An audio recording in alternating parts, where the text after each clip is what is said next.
Hey, I'm going to show you guys how to put a Bones 2 bike rack on a Mazda CX-5. So there are a few pitfalls. You can damage the car.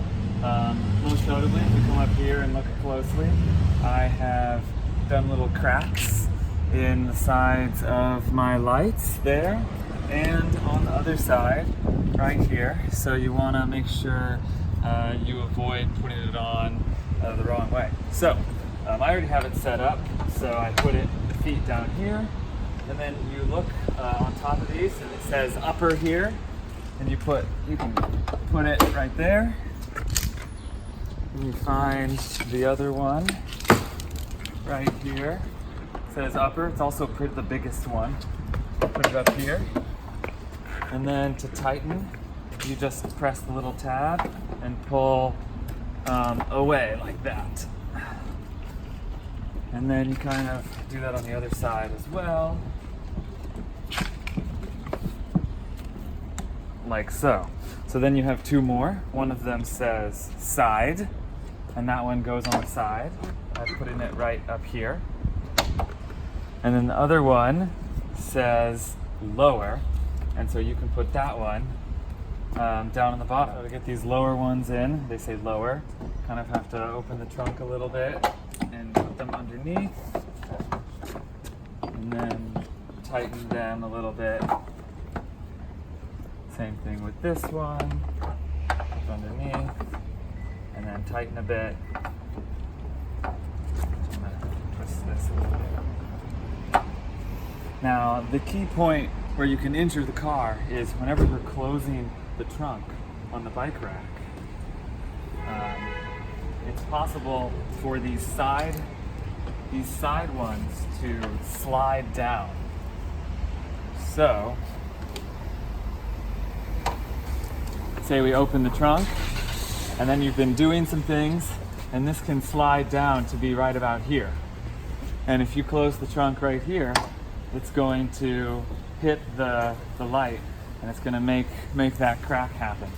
So you want to make sure that the side ones are kind of tight, but also, even when they're tight, they can still slide. So you want to make sure you kind of push it up a little bit on both sides, and then you kind of hold it right here and push up a little bit as you kind of close.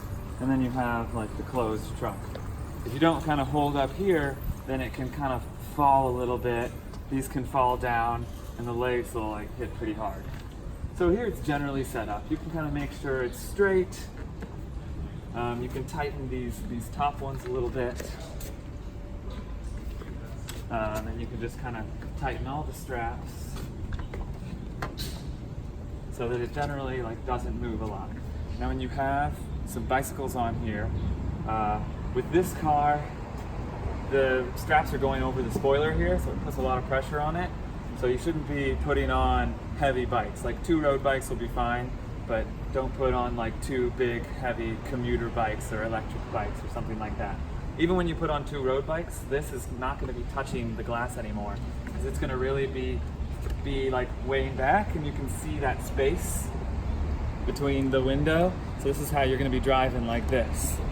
And you can kind of tighten these a little bit more, but it's always going to have a little bit of space. As long as you make sure everything's tightened, it should be fine.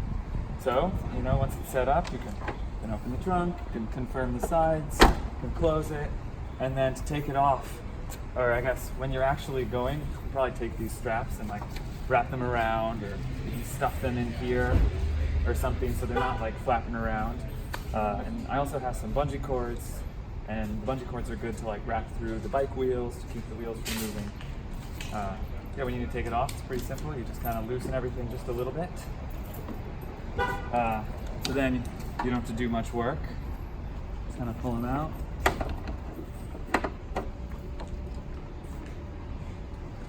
And then open the trunk. Everything should just kind of fall off.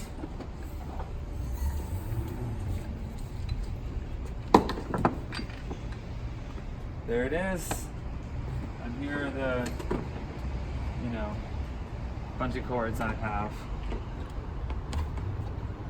Just to, keep your bike wheels from moving around and keep the pedals from hitting the car.